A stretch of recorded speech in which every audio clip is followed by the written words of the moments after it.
Olá pessoal, sejam mais uma vez muito bem-vindos aqui no canal. O meu nome é Munhenjo Moisés, ou Moisés Munhenjo, quem queira. E no sistema de processamento de informação, hoje vamos falar de extensão de uma fonte.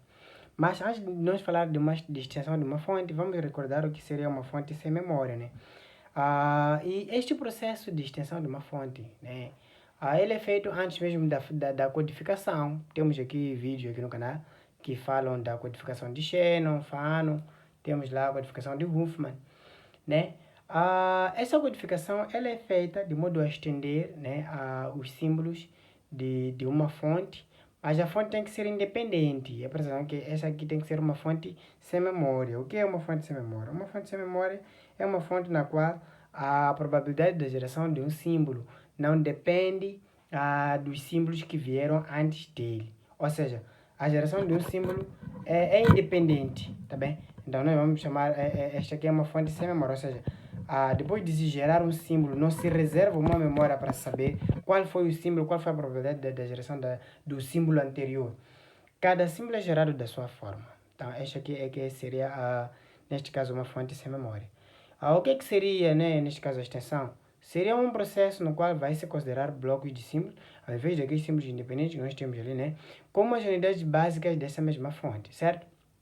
Dada aqui uma fonte qualquer, né, de símbolos, né, de um dado alfabeto, aquele alfabeto assim, o XI, nós já sabemos que vai ser o alfabeto que será colocado. Nós podemos estender essa mesma fonte, né, a uma dada ordem N, qualquer que seja, tá bem? E mais para frente veremos como é que iremos calcular lá neste caso a entropia de uma fonte estendida. Vou mostrar aqui duas formas de calcular essa entropia, né? Uma forma mais exaustiva e uma forma mais direta, desde que essa fonte seja independente, né? Nós podemos aplicar essas formas. Essas duas formas que irei aqui ensinar aqui no canal, né?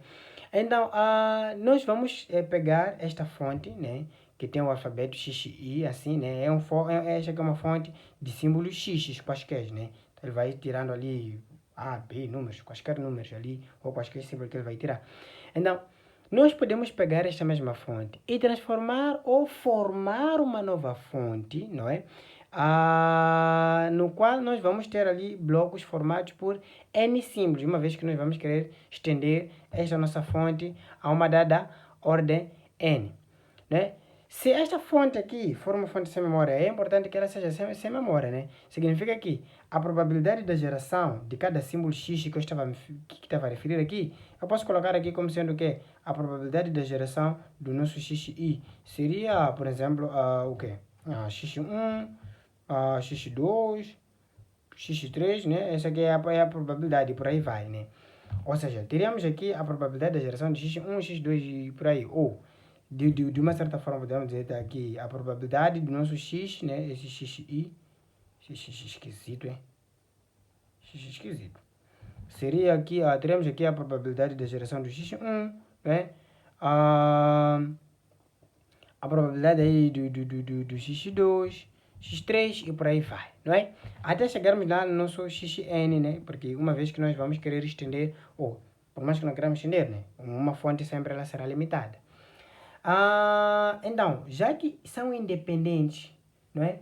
Nós sabemos que em fontes independentes, ou quando nós temos probabilidades independentes, aquela regra de multiplicação, né? Que nós vimos lá no cálculo da informação, né? De uma fonte, a quantidade de informação que nós teríamos. Vimos que quando as probabilidades são independentes, pode-se aplicar aquela propriedade de multiplicação. Eu vou dar aqui um exemplo, né? Vamos lá considerar uma fonte sem memória, né? Uma fonte sem memória X. Não sei o que está acontecendo aqui a minha caneta. Já está a ficar doidão aqui. Já não está a escrever. Vou pegar essa caneta, só que essa caneta aqui vai escrever coisas um pouco mais grandes. Vamos lá considerar aqui uma fonte qualquer. Essa caneta também está de cabeça. Vou pegar esta outra caneta, esta aqui eu confio. Vamos lá considerar aqui uma fonte qualquer, né? Que tenha aqui símbolos 0 e 1. Né? Só para ser muito mais simples, tá bem? Com probabilidade aqui, vou colocar aqui a probabilidade de se tirar 0 desta fonte, de 0,7, por exemplo, né? E a probabilidade de se tirar 1 nesta fonte, seja de 0,3, porque, bom, se temos 0,7 ali, o próximo só pode ser 0,3, para garantir que a soma seja 1. Como é que nós podemos estender esta fonte? Podemos estender a uma dada ordem. Eu posso estender esta fonte, por exemplo, à ordem 2, né? Com aqueles mesmos alfabetos. O que é que irá acontecer? Se eu tenho aqui uma dada fonte, né, quero estender a ordem 2, vamos lá supor, fora deste meu exemplo, né? Vamos lá supor que eu aqui tenho aqui uma fonte que tem aqui os seus símbolos, vamos lá supor, M1, M2, M3, por aí vai. Se eu vou estender a ordem 2, significa que eu vou ter blocos formados por dois vou considerar, se são bits aqui, serão 2 bits. Porque este aqui será cada bloco, este aqui é um bloco, este aqui é um outro bloco. Este bloco tem um bit, este bloco também tem um bit. Se eu vou estender a ordem 2, significa que aqui vou ter 2 bits, aqui também vou ter 2 bits. Mas uma vez que é independente, a probabilidade da geração deste mesmo bloco de 2 bits será aquela propriedade que nós temos da multiplicação do quê? De probabilidades quando forem independentes, não é? Então, para este caso, se eu quero estender para uma ordem 2, significa que eu vou ter aqui uma nova fonte chamada x enésimo aqui, onde o meu n aqui é 2, né? Então, este meu x enésimo será a combinação, já que são 2 bits aqui. Neste caso, quais são, já que são 2 bits, quais são qual é o maior número de combinações que nós podemos ter em 2 bits, uma vez que teremos que ter aqui um bloco de 2 bits? Neste caso, serão 4 combinações. Teremos 0, 0, ou seja, ele mesmo, o 0 com ele mesmo. Teremos aqui o 0 com 1. Mas podemos trocar de posições, porque se estamos a trocar de posições, estamos a formar novos bits. Então, poderíamos ter um 0, assim como poderíamos ter um 1. Então, nós estamos a estender a nossa fonte binária, né? Considerando que cada símbolo que nós vamos ter vai ser considerado um bloco de símbolos que vão ser compostos por quê? Número de símbolos exatamente do n que nós queremos estender. Ou seja, se fosse para estender este aqui para a ordem 3, nós aqui teríamos 3 bits em cada bloco. Então, este aqui é que é a extensão de uma fonte. Como é que serão, então, as probabilidades da geração? Porque se nós tivermos a probabilidade da geração de 0 e a probabilidade de geração de 1, significa que para a geração deste bloco, temos que ter a sua probabilidade para poder ver qual é que seria a capacidade deste canal, da informação ali, a entropia e tal, certo? Então, a probabilidade, neste caso vou seguir logo com o exemplo, da geração do 0, 0, seria exatamente a probabilidade, já que são independentes, a geração deste 0 e a geração deste outro 0 são independentes. Então, teremos aqui a probabilidade da geração do 0 a multiplicar a probabilidade da geração do produto 0, que neste caso, né, seria o 0,7 vezes 0,7 ali, acho que seria um 0,49. Esta aqui seria a probabilidade da geração do 0, 0. Temos aqui para calcular a probabilidade da geração 0, 1, que neste caso é o próximo bit. Seria a probabilidade da geração do 0 a multiplicar a probabilidade da geração do 1. Então, qual é a probabilidade de geração de 0? É 0,7, conforme nós já vimos, a multiplicar aqui o nosso 0,3. Isto aqui que nos dá um 0,21, certo? Esta aqui seria a probabilidade da geração deste símbolo. Para a geração de 1, 0, mesma coisa, seria a probabilidade da geração de 1 a multiplicar a probabilidade da geração de 0, que não vai mudar, ainda vai ser o 0,21, porque são os mesmos, né? A probabilidade, então, da geração... aqui eu estou a ficar sem espaço, vou afastar aqui o quadro. 1, né? Seria a probabilidade da geração de 1 a multiplicar a probabilidade da geração de 1. Por quê? Porque a fonte é independente. A geração do 1 não impede, ou seja, não influencia na geração deste outro 1. Então, vamos ter que multiplicar. Esta aqui é a grande facilidade. A pressão que temos que fazer a extensão. Nem sempre que temos que fazer, neste caso. Não vou dizer temos que fazer. É muito mais fácil fazer a extensão do que de uma fonte sem memória. Neste caso, seria 0,3 a multiplicar 0,3, vamos ter 0,09. Então, esta aqui seria a probabilidade. Se for a somar essas probabilidades, verão que o somatório dessas probabilidades vai ser 1. Aquela probabilidade que nós já vimos lá, que nós podemos gerar desta mesma forma. Agora, como é que podemos calcular a entropia de uma fonte estendida? Porque a maior parte dos exercícios ali, para os que estão a cursar engenharia, né? Vão dar uma fonte, vai se pedir para se estender esta mesma fonte a uma dada ordem, vai se pedir para se calcular talvez entropia, talvez calcular lá a capacidade de canal que vai trafegar os bits dessa mesma fonte, calcular lá a quantidade de informação que terá. Então, já é óbvio que a primeira coisa que tem que se fazer é calcular a entropia.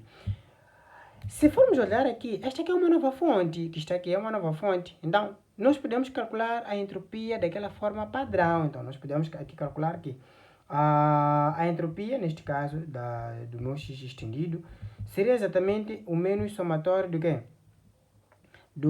Antes de colocar aqui, vamos colocar, se este aqui vai ser um xy, vamos considerar que seja um xy aqui, os novos bits que foram gerados. A probabilidade do xy que nós temos aqui, a multiplicar o logaritmo dual, neste caso do que? Do meu pxy. Normalmente, nós podemos aplicar esta forma, ou seja, teremos que fazer o somatório dessas todas as probabilidades. Ou seja, calculando desta forma, diríamos que a nossa entropia, né? Vou colocar o quadro assim, né? Para ficar aqui sem espaço. Da nossa fonte estendida, neste caso assim, seria exatamente o que? Menos, vou colocar aqui o meu 0,49 a multiplicar o logaritmo dual de 0,49, que neste caso seria o que? A probabilidade da geração de 0,0. Mas, somando tudo isso até chegar lá neste meu 0,9, né? 0,09 a multiplicar o logaritmo dual do que? De 0,09. Esta forma funciona. Normalmente, o resultado que teria-se daqui seria um resultado razoável. Só que esta forma de fazer gasta muito tempo, leva muito tempo. E geralmente lá, principalmente para os que estão a cursar engenharia, nos vestibulares, não é? Nos testes, se é que existe um vestibular que se faz assim, ou extensão de uma fonte, né? Mas eu creio que não. Geralmente não, né? Mas, para os que estão a cursar as provas, né? Os exames, geralmente tem pouco tempo. Qual é a maior sacada que pode se aplicar para poder se calcular a entropia de uma fonte estendida? É muito simples. Já que as fontes são independentes, se tiver uma fonte estendida a uma dada ordem, a entropia desta mesma fonte estendida é exatamente o número, né, neste caso dos símbolos que nós vamos considerar em cada bloco, a multiplicar a entropia da nossa fonte original. Esta aqui seria a nossa fonte original, esta aqui, não é? Então, olha só que é muito mais simples, para caso deste, eu calcular a entropia da minha fonte original, porque a entropia da minha fonte original seria exatamente o somatório, né, neste caso do que? Posso não colocar aqui somatório, só colocar aqui o meu 0,7 a multiplicar o logaritmo dual de 0,7, como está ali, mais 0,3 a multiplicar aqui o logaritmo dual, né, neste caso é 0,3. Muito simples, eu assim calculo a entropia da minha fonte original. Eu multiplico com o n, que neste caso seria o n da ordem que eu iria colocar lá, que eu iria estender a minha fonte, certo?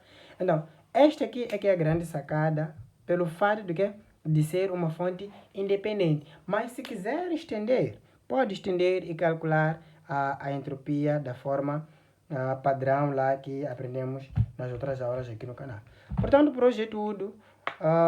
Bons estudos, valeu e tchau!